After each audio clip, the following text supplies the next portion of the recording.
recently Reynad did an interview with Shurkou, and we got a lot of new info there about stuff that will be coming out in the bazaar over the next few months, and we wanted to talk about that here and give you guys some more insight on it. Some of those things include the upcoming timeline, like when the open beta will come out and when the game will go free to play. There's a lot of talk about upcoming monetization too, like the battle pass, and we also talk about some of the new mechanics that are going to be entering the game probably in the next few weeks or next few months. So let's dive under the surface. Yeah, there was a sort of talk/interview between Reynad and Shurkou, or however you pronounce that nickname. And we're going to discuss a couple of points from that interview/talk, right? Yep. Yeah. And the first thing I think to just kind of get out of the way, because people are probably most interested in the timeline. Oh, yeah. When stuff's coming out. And just keep in mind, Reynad says about 50,000 times in this video that this is what they're aiming for, not a set in stone date. They tried the set in stone date,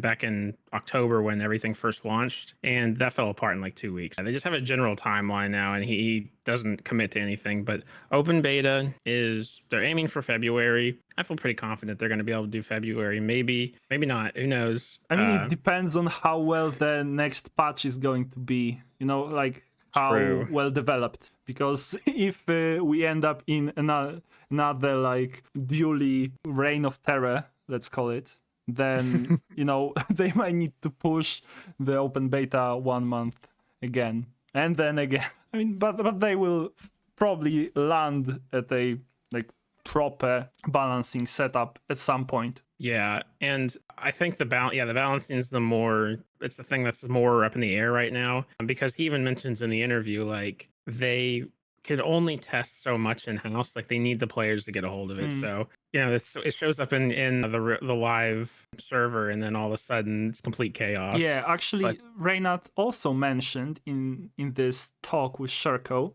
that he would like to have a sort of like a test realm of the bazaar, like so people could actually test some changes beforehand. So that could be fun. Yeah, he even offers it to Shurkou as like the one they have now, but sounds like a very preliminary thing. And once the game's officially released, there might be a more, it's still exclusive, but bigger thing where people can share like content from, and you can kind of see patches early, I guess. Yeah, I would assume they would do it like Riot does with PvE, and just simply, if you ask for the access, you can get it. But like if you don't, well, then it's like not available for everybody to grab. You have to ask for it. Gotcha. So only the people who know about it are getting it, basically. Sort of, but like existence of PvE isn't secret, but mostly like because the PvE servers are only in North America, like if you're from Europe,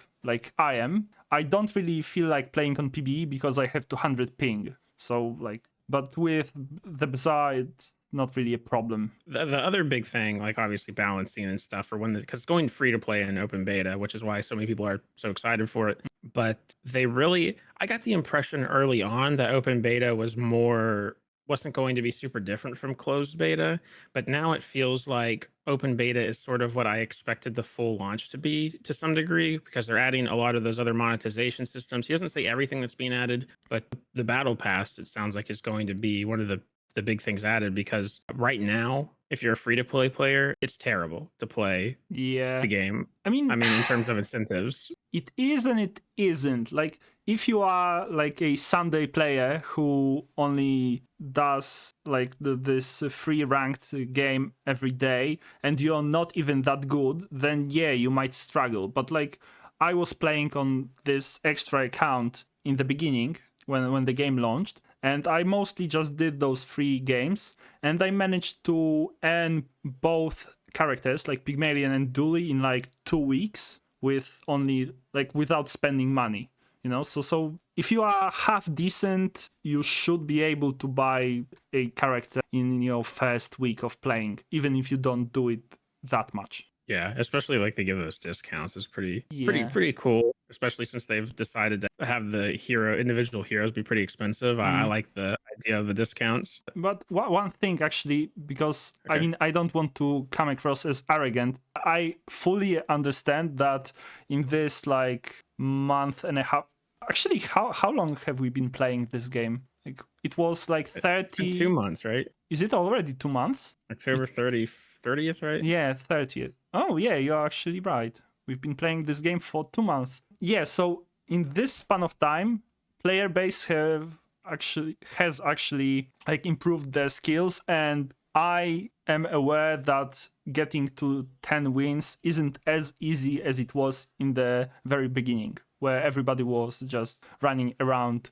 like headless chickens. Yeah, we've talked about this a bit in some of our other episodes at length, so I'll probably like flash those on the screen if you want to talk more about how sweaty unranked can be, that sort of thing, so people can Yeah, but hear all about that if they're interested. let's get back to the battle pass. So what do we know about the battle pass? Well, I mean, we have the assumption that it's coming with the open beta now for the free to play players. It makes to sense. give them more stuff. Yeah, totally makes sense. And open beta is going to be huge, and you want to keep players when the game comes like free to play. A lot of people are going to try it. You want to get them addicted. You want to get them excited. Give them something to work for. And you need avenues for them to give you money. So that's where Battle Pass comes in. Yeah, no longer $33. It's probably going to be a $10 Battle Pass, we kind of assume. And the sort of thing me and Nunhead were talking about before we started this is that I get the impression, and maybe somebody in the comments can confirm, but I get the impression that we're getting the card packs in the battle passes. And it sounds like Reynad mentions that the battle pass is coming with the open beta, but then he goes and because Shurkou asks about the expansions, he calls them, and Reynad initially says it's coming out with Mac, which is coming in season 1, but then he backtracks for a second. He says, well, actually they're really integral part of the battle pass or something to that extent. And so he kind of was alluding maybe they are in the open beta. Open beta also, it's mostly the battle pass, I think, but it might also have expansions because we need the expansions in the battle pass. So, I mean, yeah, it's just something to note there. Yeah. And one thing to add is if card packs are inside of the battle pass, I mean, we can probably safely assume that card packs will be sold separately. Like, you won't be forced to buy battle pass to get those cards. However, this would be sort of like a push towards going for this subscription sort of payment, because you're going to pay for that battle pass every month. And like, card packs aren't going to be the only reward, and this is also speculative. Like, card packs are speculative, but like, we can safely assume that battle pass will have like exclusive skins for your heroes, your maybe not necessarily your items, but maybe, and like stash or like gold pile, maybe even the boards. Maybe at like the final tier of the battle pass you will get a board. That would be juicy. But I would also assume that the like free tiers, or like every couple of tiers you will get chests or ranked tickets, or even simply currency. I think this is like easily implemented. Yeah, that's pretty typical of a battle pass. And we assume I don't know if we mentioned this, but a free and a paid tier is very typical too. You probably just don't get, the card pack or the best cosmetic. Those things are probably locked behind the paywall, which is super, super normal. But additionally, like, we can assume that Battle Pass will come with open beta, but there are also many other elements of the game that are not yet here, and I think we sort of got used to how the game looks right now, that we do not actually appreciate how much more is coming. Like, for example, the bazaar, like the actual marketplace. I'm not sure if it's going to be working when open beta launches, but it might be, because this is one of the selling points of the game. And like, right now we just paid to get access to the game, in a sense, like to play the runs, because we are bazaar addicts and we couldn't wait any longer, right? So maybe the bazaar will come as well, like the marketplace. And also, one of the most anticipated changes, I think, is the atlas. So being able to look up all the items at any point and having the ability to see what monsters do whenever you encounter them. So those things, I think, if not if they will not be added when the open beta launches, I think we can expect them very soon after, because like those are pretty essential to the game. Yeah, and neither of those were mentioned in the interview, so we don't have any sort of for sure like timeline for those. Yeah, but I'm I just really wanted to remind Yeah. our viewers that those things exist and like looming in the background. Yeah, I was gonna bring up the Bazaar marketplace, because that feels like when he talks about he wants to put those like essential things for free to play players in, especially if that felt like one of the things he was referencing. But maybe I'm digging too deep there, and I know it's complicated to implement this stuff, so maybe that's a full release thing. And they've mentioned it was originally intended to be with the full release, so maybe it's still there. I mean, we were expecting like 2 months ago that the game will be fully released right now. Like we will be able to play with Mac right now, and now it's another waiting game. That's true, man. That's a little hard to think about, but also I'm so excited for everything still. So yeah, but we waited 6 years for the game to release, so right now I think we're chilling. Sometimes I just am sitting here like playing the game, and I'm like, I'm actually playing this right now. I can't believe it. Unreal. And then season 1, of course, is Mac. We mentioned a little bit. No timeline for that. I think the kind of assumption is probably a couple of months after the open beta is out. I don't think it'll be like a month after. I mean, they've got a lot to add.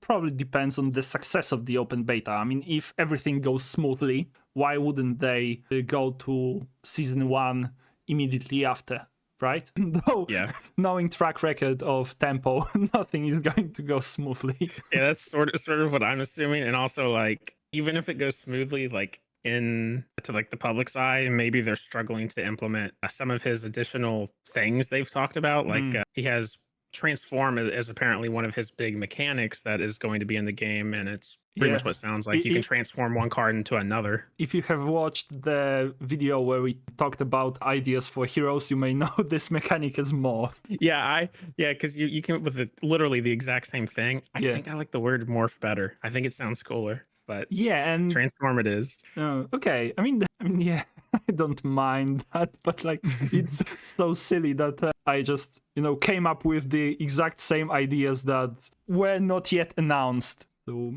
and I don't know if you want to go to Tiny immediately and mention it as well, but like that's another thing that I was talking about in that episode. Yeah. And well, we have an example of Tiny in game right now, which is I thought that was because there's Cutlass and there's Tiny Cutlass, and Tiny Cutlass, I always thought that was a weird item because it's like the item art is literally just like the Cutlass item art, but like squeezed. It is. and so I was like, I hope this is placeholder and not, but it's a whole mechanic, and I assume it's going to look better once they add the actual mechanic. It'd be really cool if like your card looks like it's been like crinkled up or something. Or your item, looks like it's been pushed together. Yes, but essentially, Tiny was meant to reduce the size of your item by 1 slot. I assume it was not precisely explained, but it was meant to reduce the number of slots the item takes. But like I thought that if Cutlass has 2, like is a medium item, right? So it takes up to 2 slots on your board. So Tiny Cutlass takes 1 slot because it was like -1 slot. But I don't think you would reduce a large item into a small item, because that would be like insanely squeezed art. So I think it will go down by 1 level. But then again, Tiny Cutlass can be enchanted with other stuff. So like this reduction of size, I guess we can call that, it might be tied to a separate mechanic and not necessarily be on the same level as enchantments. Because originally, from what we have heard, Tiny was meant to be an enchantment, but now it might have evolved into something separate. Yeah, he mentions something that it was originally intended to be an enchant, but it's its own separate idea now, basically. I guess because they wanted the enchants on them. Dude, that's going to be insane if you can have, like, I don't know. I'm really excited to see that implemented. It sounds like it's coming sooner rather than later, because, man, some boards are going to be and chaotic with that. I have a question for you. What do you think are the chances that something opposite to Tiny is going to happen, like something that is going to be introduced into the bazaar. So like if Tiny reduces the size of your item by 1 slot, something like, I don't know, huge would like make your item 1 slot larger, but like would increase its stats, maybe. But like then again, you would stretch the art in the opposite direction. That's an interesting idea because Tiny seems, I mean, I've heard a lot of people mention they want a way to expand your board because I guess other auto battlers sort of do that. So Tiny is the way to do that. A lot about like some sort of huge, like making an item bigger. But man, I like that because can you imagine like a large item being like you get like I don't know what the boost would be, like what would be reasonable, but it takes up 4 slots, but it does like something insane now, or it can like get 2 enchants or something. Like imagine just for the giggles getting a tiny cutlass and then making it huge so it becomes regular cutlass. Wait a second.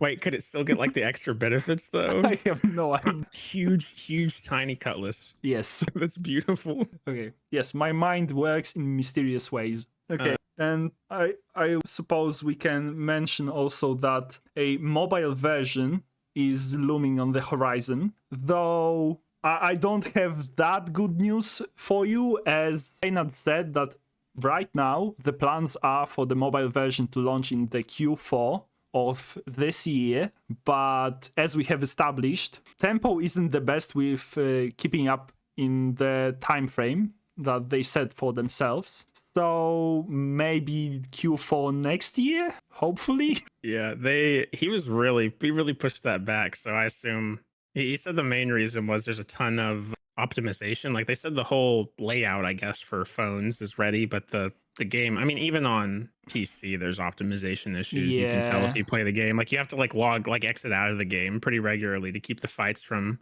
being like 1 frame a minute. Like if you have some insane scaling, like I showed you a picture recently where I had like bushel, windmill, like this shielded building. I don't remember what was it called. Like you can put a picture on the screen, but like when I was fighting with that build, like my frame rate instantly dropped to like 1 frame per second, maybe half. So I was essentially watching a PowerPoint slideshow. So yeah, it needs work, definitely. And like it doesn't even, the mobile version doesn't necessarily need to have like full 60 frames per second, like quality or the smoothness of it. But the most important thing for me in terms of like mobile app is, first of all, it needs to be reasonable with its battery consumption, and second of all, it cannot put your phone on fire, because some applications just instantly make your phone go hot. You can fry eggs on the phone in some cases. A lot of mobile games too do this thing where like if your phone isn't like the newest version of the phone, it just does not run good at all. It does basically what you're saying. So I hope the optimizations really make it so like somebody who can't afford, like a kid, in like high school or something, can't afford a brand new iPhone or whatever, can just play it pretty well. I think that's their goal. So I think it'll be all right. And that's why they're pushing it back. But yeah, to be fair, like I wouldn't take iPhone as the height of technology, but I understand your analogy. Yeah.